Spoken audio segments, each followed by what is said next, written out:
Selamat siang para sahabat netizen. Salam dari Leiden lagi. Kita lanjutkan cerita kita mengenai penik-penik sejarah Indonesia yang ada di Belanda. Sekarang saya ingin berbicara sedikit, bercerita mengenai seorang tokoh besar yang pernah mempengaruhi kebijakan politik di Hindia Belanda, yaitu Snoek Oegrogne.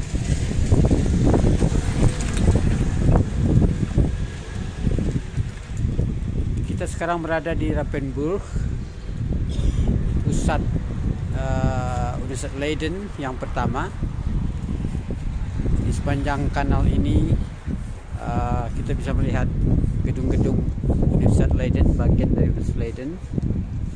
Dan saya berada di depan sebuah gedung yang dulu merupakan sebuah kantor dari seorang tokoh penting, yaitu Christian Snoek Oegrogne. Ini gedungnya para sahabat netizen di Rapenburg nomor 61. Rapenburg nomor 61. Ya. Jadi ini gedung tua yang sudah beratus tahun dipakai dan sekarang masih tetap dipakai karena direnovasi dengan baik.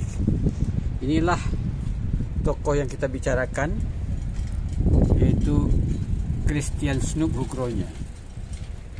Mungkin para sahabat netizen sudah mengetahui siapa dia, karena sering namanya disebut dalam sejarah Indonesia.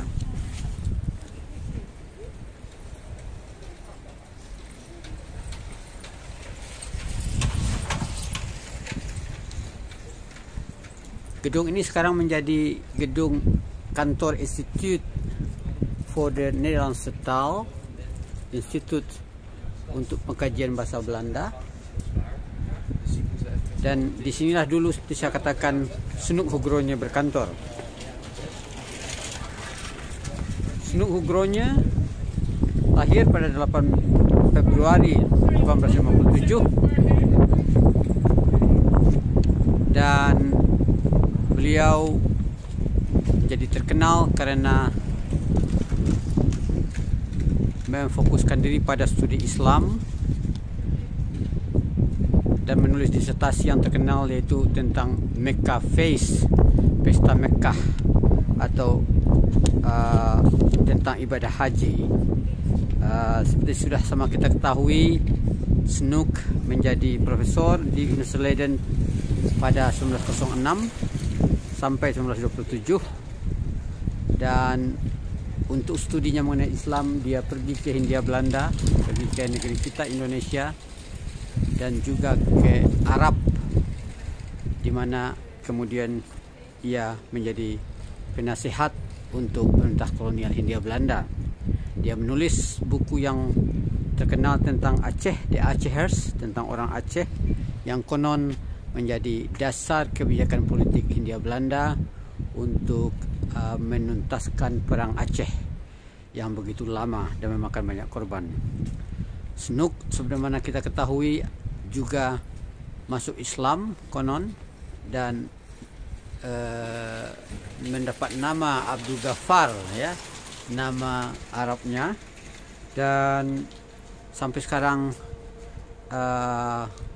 aksinya menjadi Muslim, menjadi convert ke Islam, masih menjadi perdebatan di antara banyak sarjana.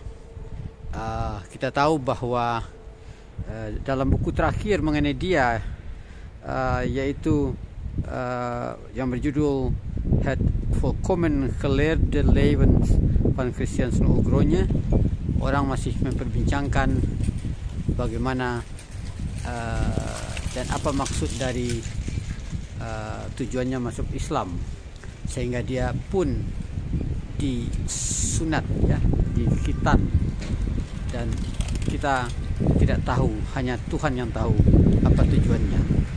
Inilah kantor Snook Hugronya, di mana dulu dia menjadi pembimbing Husain Jadiningrat untuk disertasinya, dan juga pernah membimbing Sosokartono, tapi tidak berhasil, sehingga Sosokartono harus pergi dari Universitas Leiden karena tidak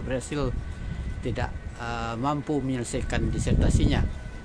Demikian laporan dari Leiden.